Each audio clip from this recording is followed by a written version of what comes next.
Ladies and gentlemen, joining me on the final edition of The Haunting for the month of October in the year of 2023. Ladies and gentlemen, author Troy Taylor's on the line. Hey, Troy, how we doing? Hey, man, how are you? Busy a little bit from what I've heard. Yeah, I'm definitely busy. Yeah, it's October, so it's it's one of those things that, and I do it all year round, but people just go crazy in October. It's a different breed of people who want to do the stuff that you do in October. Do you know what I mean? No, absolutely. We get a lot of people. Yeah, we get a lot of people who get drug along on, tours or events or things.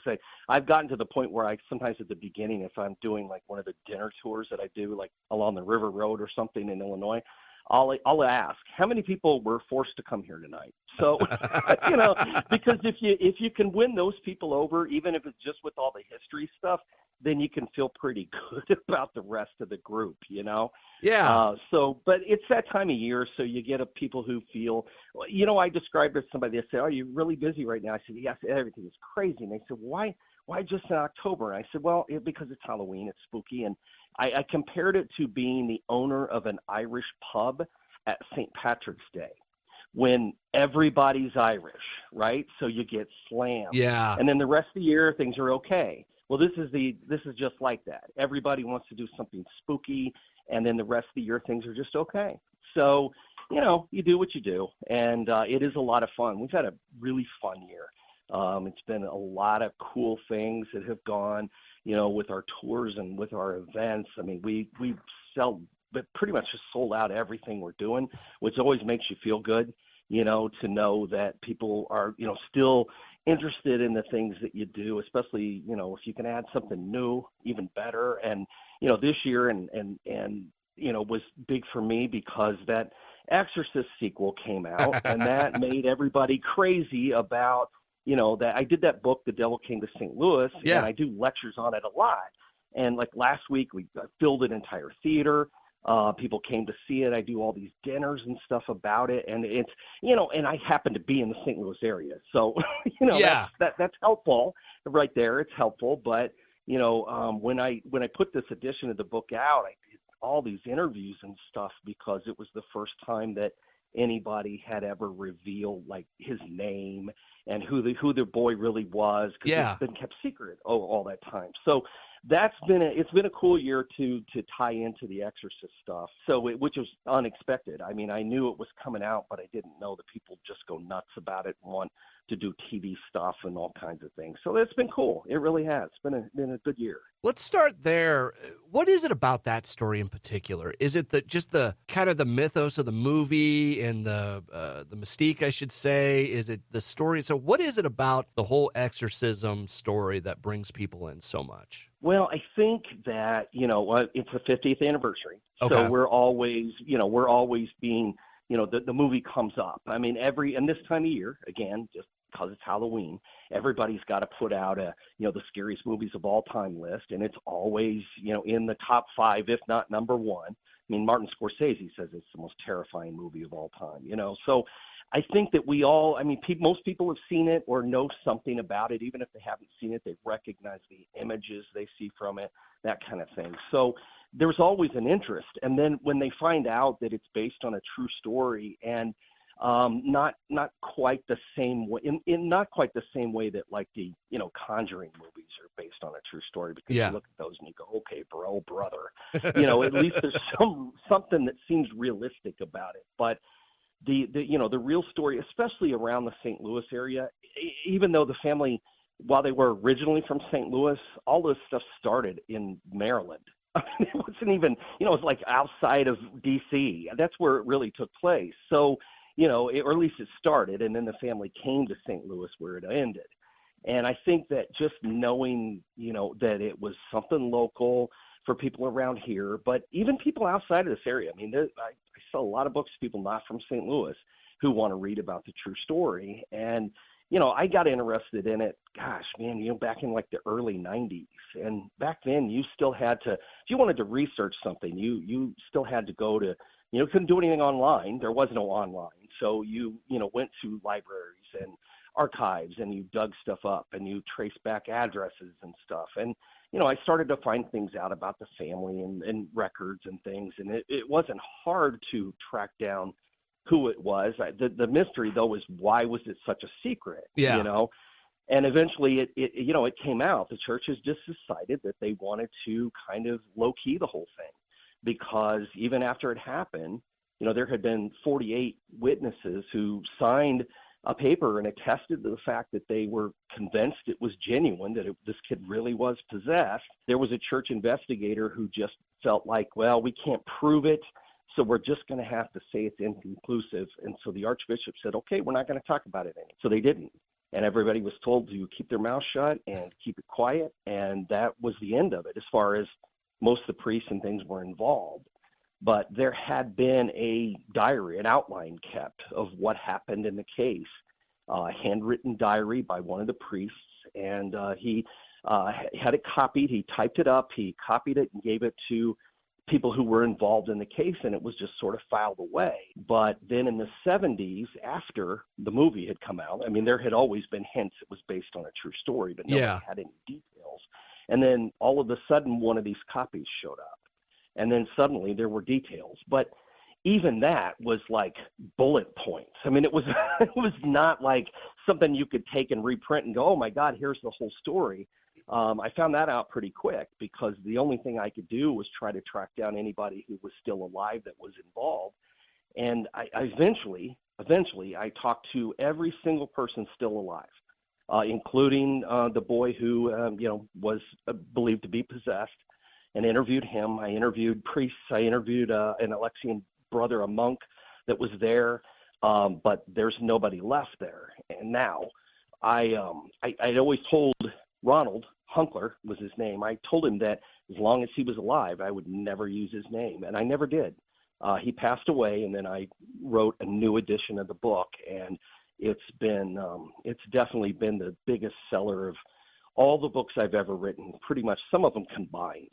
So it's been a nice, change of pace for me. It's been translated into other languages and all kinds of stuff. So that doesn't normally happen to this guy from Illinois who loves to write, true crime stories and ghost stories and does tours. So it's exciting. It's optioned to be a film. I've got it under option with a company in California. Oh, that's cool. And maybe the movie will get made. Maybe it won't. It's Hollywood, so who knows? But it's still fun. It's still a lot of fun. I just want you to picture this in your head. Your story, but Pixar. Yeah, that'd be great. That'd be funny. Believe me, I've looked at this. Every time something comes out, I think of it as, okay, so it's going to be a cartoon, or it's going to be like a found footage movie where somebody had a camera, or, I just keep thinking, just put it out. I don't even care at this point. So. Oh, that could be interesting. Troy Taylor on the line with me right now. You can find all of his stuff at AmericanHaunting.net. That, as you talked about it, it almost, what might be the coolest part about it is it's almost a church conspiracy by the end of it, Kind of, yeah, it really is. It was just let's shut everything up. Let's keep it all quiet. And, as it's turned out, since 1949, they've kind of gotten a little caught with that kind of thing. Yeah. And while this isn't that by any means, no, it's still just another example of, how things get, shut down, and you can turn it into a big conspiracy theory, but you really don't even have to. I mean, it's really just, it's what it is. I mean, that's what they did, and they felt like they were doing the right thing. I mean, one of the priests involved, Father Bowder, and he was sort of how they always say bring me an old priest to the young priest. Yeah. Well, he was the old priest, and he's actually the one that Father Marin in the movie is based on. Okay. So he always said that one of the things he felt like, the Archbishop had told him not to talk, so that was good enough for him. But he also added that he felt like that if, this got out about this, this kid, as he grew up, that it might be harmful to him to have been involved in something like this. And, as it was, it really, I mean, the publicity might have been, but the event itself was not harmful to Ronald at all. In fact, he, went to college, graduated with degrees in engineering, went to work for NASA. Yeah, I remember invented all kinds of stuff, that keeps, the Apollo missions safe when they were landing. And so he really was a but he also spent the rest of his life always afraid that somebody was going to find out that The Exorcist was based on him, because none of his colleagues at NASA ever knew.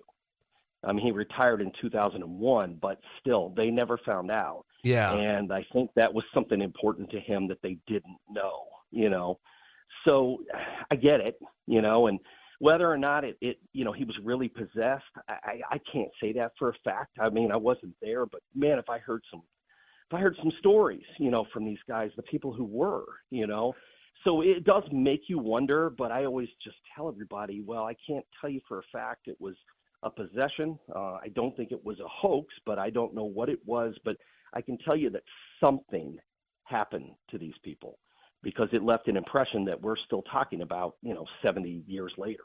Troy, do you remember the moment you found out that the modern Catholic Church still had an exorcism department? Yeah, I mean, like that was, that was scary movie, when I found. I know.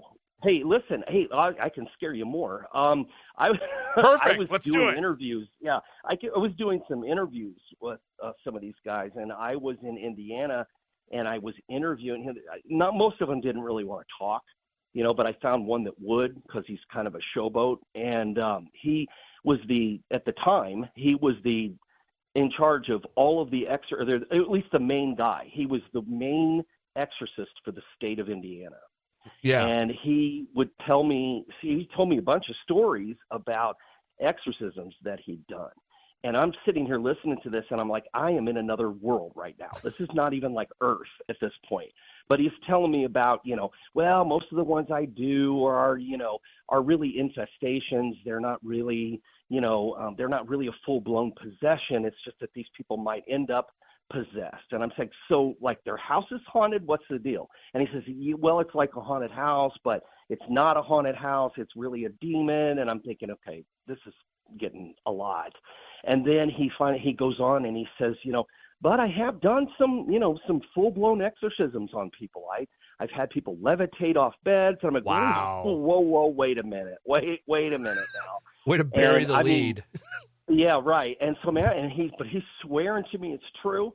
I'm sure there's got to be some kind of penalty for a priest that lies to your face, right? I mean, you would think that wouldn't happen. Well, I'm shocked. So I'm not saying he is. I'm just saying, yeah. Listen, this is scary. I'm shocked you got him to talk. I reached out, and this was for, this series of interviews that we did last year. I reached out to the Catholic office here in Des Moines that, does Iowa, and they very, very politely turned me down, and there was no discussion about it. And I'm not saying that in a bad way in case any of them hear me, but it was just it was very cut and dry that, no, we're not talking about this. Well, you would think that they would want to, here's why I say that, because when this particular case, this Ronald Hunkler case, wrapped up, all the priests who were involved were really disappointed that they couldn't talk about it, because they felt like the public needed to know that the devil was alive and well, and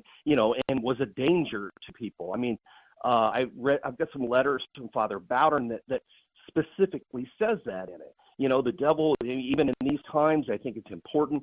So I'm surprised that nobody wanted to. But the other thing, though, with this, what really scared me, what shut down the interviews with this guy that I was working with, though, is then he was going to demonstrate how an exorcism was done using me as the subject. And I said, you know what? I'm good, really. I don't really need that. And it wasn't so much that, I thought, I'd like to keep all my demons. It wasn't that. It was like, what if he accidentally does something backward? I don't know. Who knows?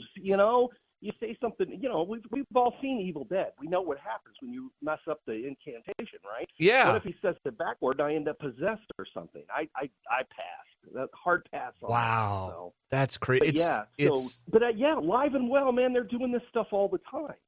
But again, like they say, though, most of the time, mostly what they're doing is coming over and blessing people's houses and stuff, just kind of, I don't know, little house cleaning kind of situation where people seem to be having a problem, so they come in and they, pray and do a little ritual and things get better. even if it's a placebo kind of thing. I Yeah. think it probably works for most people. And I'm sure that's a big, big part of it, because believe me, in my business, I meet some people who just want to be told that whatever's happening isn't going to kill them and they'll be okay. It's, oh, yeah, it's a ghost in your house, maybe. I don't know, but Yeah. do this, and it seems to help. Well- I'm sure that a lot of what they do is that, but yikes. Well, it What also they goes can't. down the realm of when you get into the whole of idea of inviting things into your house. Yeah, True. true. It's, just kind of keeping that mindset of be careful what you do with your home. Yeah. Well, So- yeah, because I'm bad about it. I'm one of those people who will go out and buy, just weird stuff, crazy stuff that I think would be fun to have. I've got a collection of old Ouija boards and stuff. I mean, to No, me, they're not. do you really? Yeah. Oh, yeah. You Well, they're not- weirdo. I know, but I don't think they're demonic portals to hell unless you turn them into one. Okay. I mean, I have them up as a decoration. I mean, they're hanging on the wall. They're not for use, So, I mean, but I like that stuff with the history attached to it. But I'm not going to lie. There have been things that I have brought home from places over the years that I have not kept, that have just freaked me out or have been, uncomfortable. I had bought this photograph. It was a Civil War soldier, and I bought it. It was like a 10 type. It was an old one, and I had brought that thing home. And there wasn't anything really spooky about it or anything like that. But I just had a little history on the guy. Just knew that he'd been had been a drummer and all this stuff, and had led the troops and things into battle and things like that. Well, we started, this thing was in our house, and we started at night, kept hearing, we swore it was a drum playing. I kid you not. And it would be like in the middle of the night, and there'd be this tapping in the other room. And I go in and check, and there's never anything going on. And I swear to you, it was a drum. So this happened like 3 times, and I thought, okay, you know what? That's the only thing I brought home, and that's too close for comfort. That's got to go. Oh, wow. And yeah, I've had other things too. In fact, that was what made me laugh is I don't know how we even got to this, but I was thinking about this thing I had brought home from Malvern Manor in Iowa. Now, do you know about that place? Yes, it is. You know where Malvern is? Yep. Yeah. It's over on the west side of the creepy as state. hell. It's a old About institute. an hour from Villisca. Yeah. There's It started out as a hotel and then became like a convalescent home. Jesus, I mean, that place is scary. It really is. There's some weird connection between, and Josh Hurd or Johnny Hauser would be better at explaining it, but a connection between Malvern and Villisca that's kind of weird and out there. But yeah, it is it is. I've heard that too because of the train, because of the railroad tracks. But I don't know how legit it is. But not to me. But it's cool. It's an interesting. So idea. what did you bring home from Malvern then? Straight jacket? No, nothing like that. It was just a little bottle, and it was an old bottle, and I found it in that Grace's room. That room that the woman. The story goes that she was like I don't know if she was a schizophrenic or something, but they said she was had multiple personalities, and they say that they would hear her talking in her room, or they'd hear a man in her room, and then they would go in to check, and it would be heard. It was one of her personalities, and whatever it was, this man's voice would say over and over and over again, "The devil's coming to get me. The devil's coming to get me." But I thought, well, I'm going to take this bottle. It'd be kind of cool to have a little souvenir, right? And so I never thought anything about it. I didn't think it'd be a problem. And I swear to you that not long after that, every time it was sitting in my office, and I would come in the office, and listen, I'm not psychic. I mean, I think we've discussed this before. Yeah. I am as psychic as a fence post. But I would come into the office, and it just didn't feel right in there. It was just so weird. And I had it. It's kind of hard to explain. But on my desk, I've got a couple of like these antique pieces that have like drawers on them, and then they're kind of up on the front of my desk, and I put like papers in them or stuff I have to deal with and stuff. And there's a lamp up there, and it's like a reproduction old like mission style lamp. It has the 2 pull chains on it for the lights, and I keep it up on the desk, and I put the bottle up there. It was just sitting up there next to 1935 Buddy Lee cowboy, from the Yeah. Bee Gees guys that I got as a gift one time. So you're just sitting up there, and I know Buddy Lee is not haunted, so that I'm sure about. But for some reason, that light would turn on and off by itself constantly. Like I would leave the office, I'd come back, the light would be off. Come back, light would be back on, or I'd turn it back on. A little while later, it'd turn off again. And I thought, this has got to be this bottle. So I actually gave it away in a raffle at the Haunted American Hospital. So. And it's someone else's problem is what you did. That's exactly right. I have done that many times over the years. It is someone else's problem now. I will always say, listen, here's the thing. People that have had this is what they say happens. So you're buy a raffle, Oh, wow. Put it in this spot at your own risk. But people do anyway. Author Troy Taylor on the line with me right now. You can find all of Troy's stuff at AmericanHaunting.net. As you did kind of bring us into Iowa, this podcast series, this set of interviews is usually about, the hauntings here in the state of Iowa, because that's where our radio station is based out of.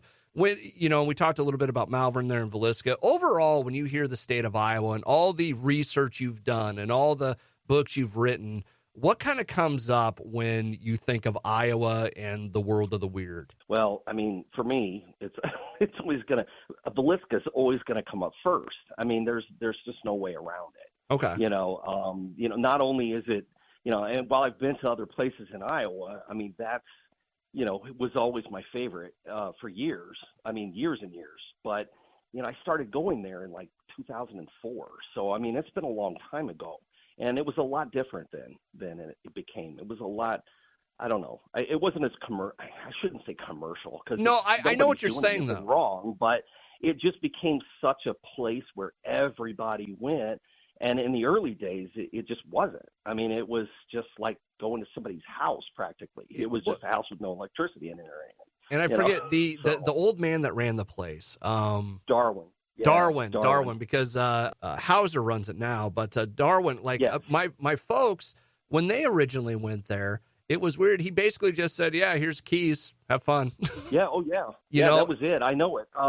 When I first met him, I mean, he drove me. I had dinner with him. He drove me, up to the cemetery to show me where everybody was buried.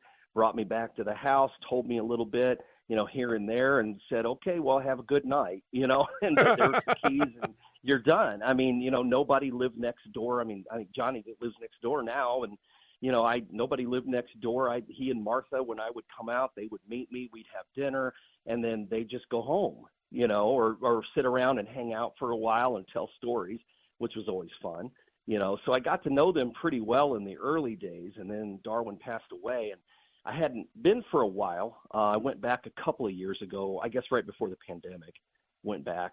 But I think Martha's trying to sell it now. But I mean, I wouldn't be surprised. I mean, I'm sure she's ready to retire, because the funny thing was, it was always Darwin's thing anyway. Yeah. She really wasn't all that interested, in any of it. She's a talk about a character. She is so funny.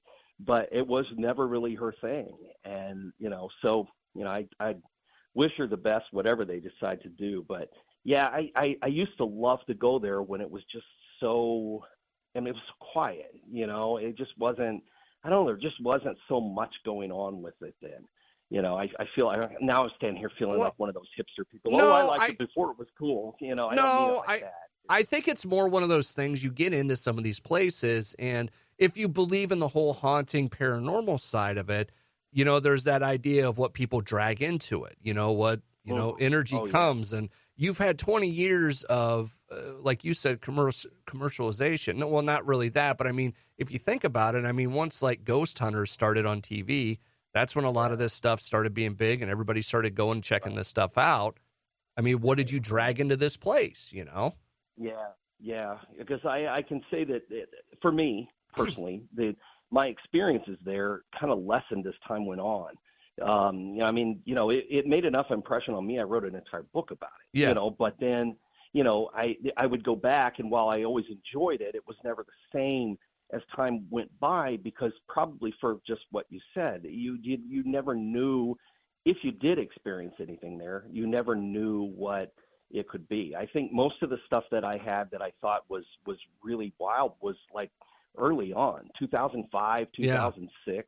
I mean, that's when, we're sitting on the floor, and ball is rolling across the room by itself. And, somebody followed me up the stairs. I could hear the footsteps. But then as time went on, it wouldn't be so much. I mean, people would have experiences, but it wasn't me, which is fine. But, I already thought the house was haunted. So it wasn't like I needed to be convinced. I mean, it's some terrible stuff went on there, well, I mean, it just did. So since you wrote the book, who do you think, or do we have to buy the book to find out who do you think did it? Oh, no. I mean, if people wanted to know more, they can buy the book, but I don't think no one knows his name. We'll never know his name. I actually was the first person to put together the theory that it was a traveling serial killer, because while I was doing random research for the book, this was in like 2007, doing random research for the book, I started to run across other axe murders in the Midwest that were identical to Villisca.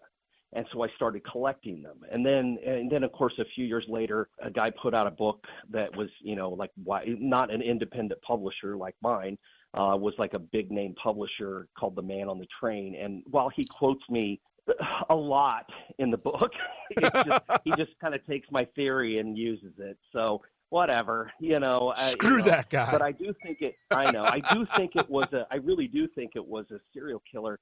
But I mean, this guy like pinned like every single axe murder practically in the United States on this guy, even though there's no possible way he could have done it. There's really about 6, but even so, that's still pretty bad. Yeah. And we'll never know what happened to the guy or anything else, and he just disappears one day. Then there's no more identical murders. I mean, that's pretty much just how things went at the time, and this stuff would get picked up in the newspapers. And, so it really, I found it fascinating. I think it's a fascinating story, of what it might have been, but yeah.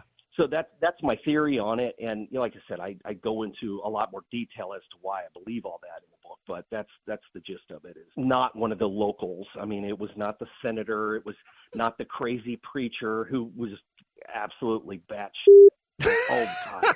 I'm so sorry. I forgot we're not doing a podcast here. No, it's fine. It's fine. We got a bleep button. It's cool. Yeah. Good. It's fine.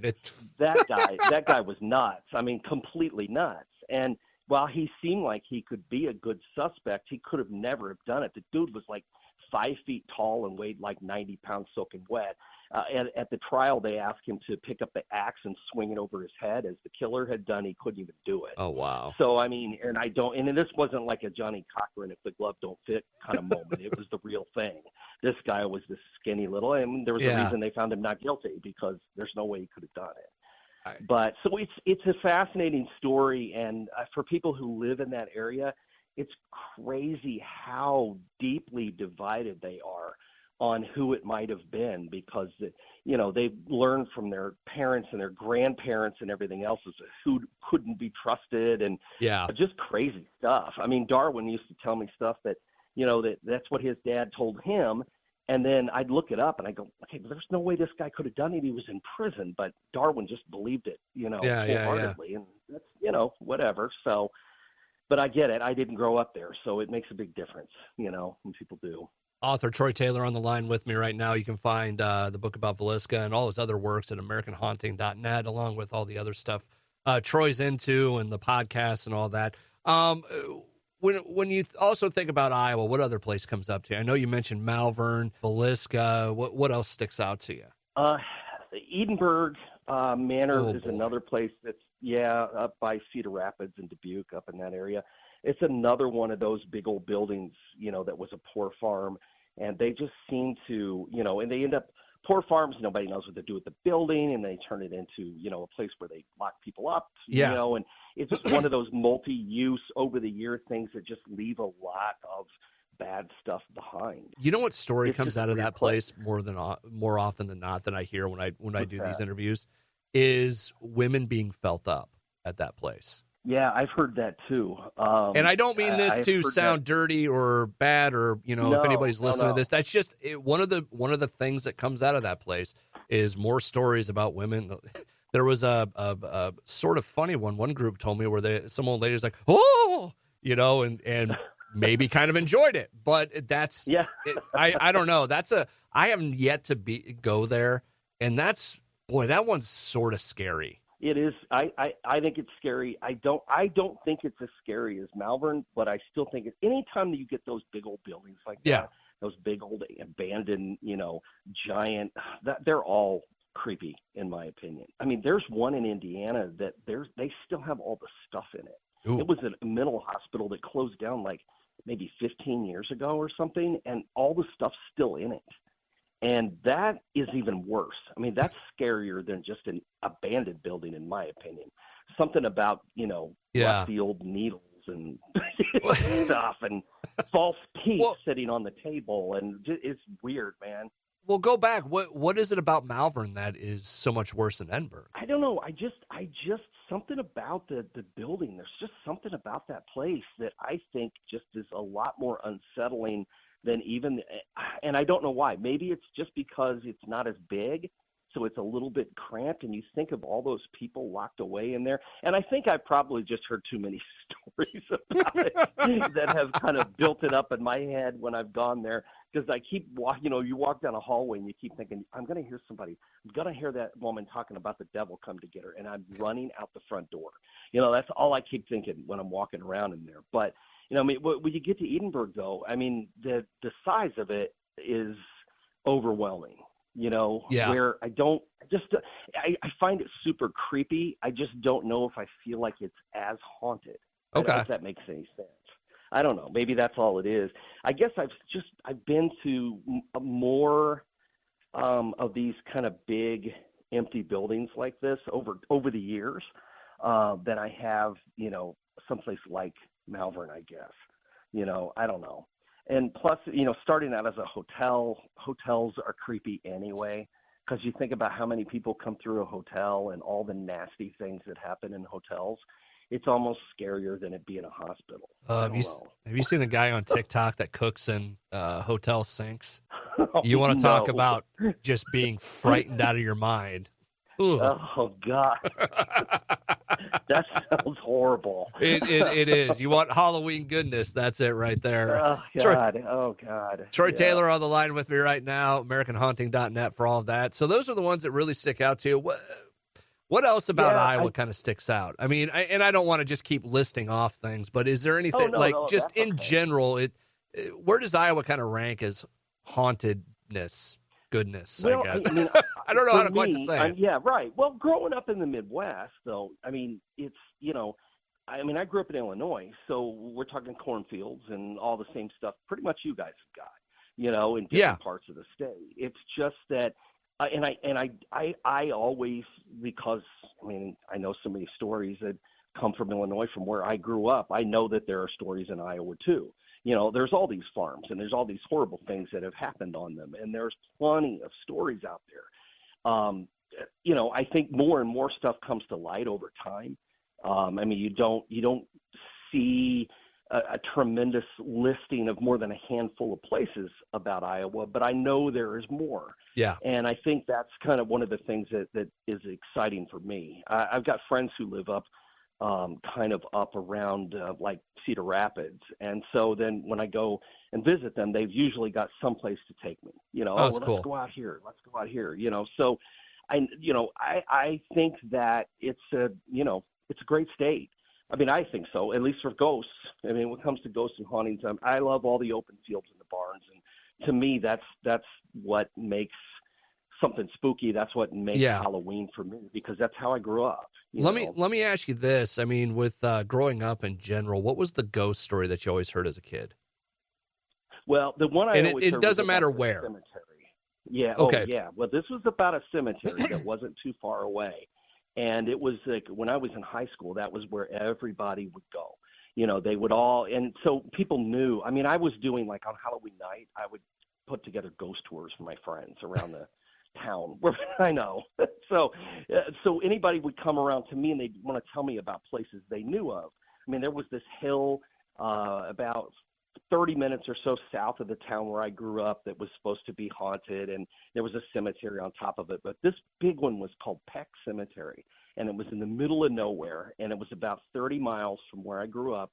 And everybody would talk about how they would go out there and how scary it was. And since this was the 80s, of course, there were, Satanists hiding out there waiting to kill you. Yeah. Stuff, it was the 80s. So, but the thing to do was you drive through the woods to get to this cemetery.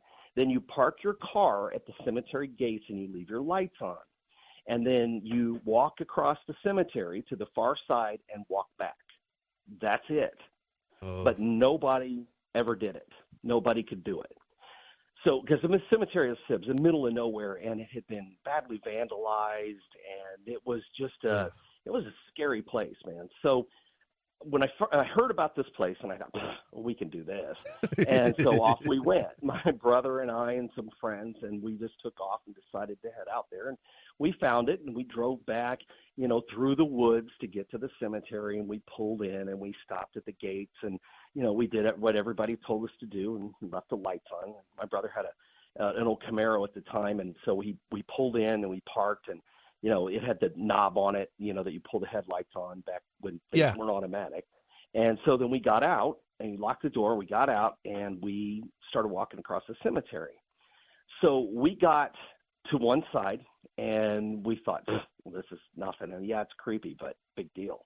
And we started walking back and we got about halfway across the cemetery and the headlights on the car went out. No. Yeah, seriously. Headlights went out. This is like the first real experience I'd ever had that I couldn't explain. The headlights went out on the car. So now we didn't know immediately what to do. I mean, either the car was dead and we were stuck out here. Do we run back to the car for safety because we're in the middle of the haunted graveyard? Or are there Satanists with axes, waiting, by the car to kill us? And we don't know, right? It's always the Satanists. Yeah, it is. And so we just cautiously went back to the car. We got there, it was still locked. And so then we thought, oh, great. The battery's probably dead and we're in trouble now. So my brother opens the door and he leans in and he leans back out and he looks at me and he goes, I'm not getting in there. I'm like, what are you talking about? And so I looked past him and the headlight knob that we'd pulled out to leave the headlights on had been pushed in, manually pushed in. No way into the car. Oh, bull, Troy. No, I'm not. It's a true story. I swear to God, it's a true story. I didn't go back there for years after that, to that cemetery. And, this was my thing. This is what I did. All my friends knew it. I would not go back to Peck Cemetery. It was years before I went back. That's crazy, so we were scared. We were really scared. Yeah. But true story, absolutely true. That was at the point where I thought, maybe there is something to all this stuff. Well, that's what I was going to ask, and that's a pretty good. I mean, if it's manually pushed back in, that's saying a lot there. Yeah, there was no way it could have happened. It just couldn't have. It just couldn't. There was no way for anyone to do it. Yeah. Author Troy Taylor on the line with me, AmericanHaunting.net for all of his stuff.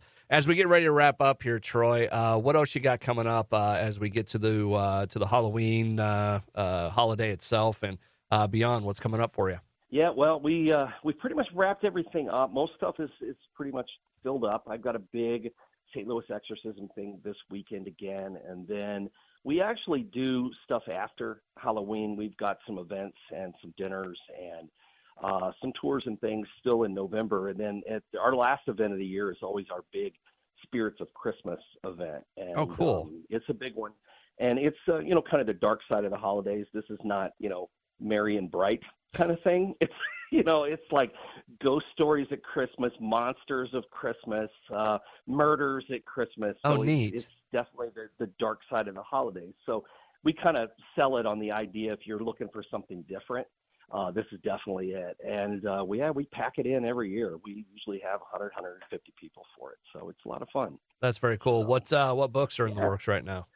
Well, I've got some other stuff. I just came out with one, but it's about Southern Illinois. It's called Blood, Bullets, and Booze.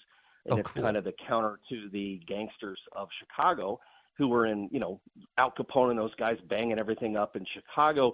These guys were in Southern Illinois, and they were just as dangerous and a lot crazier.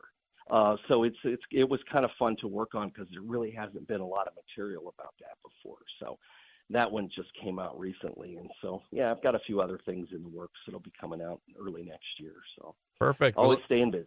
I will look forward to it. Troy, thank you so much for taking the time. I appreciate it, man. Oh, sure, of course. Author Troy Taylor joining me for the final edition of The Haunting in 2023. You can find out more about Troy over at AmericanHaunting.net. I'll have his information at the bottom of the page.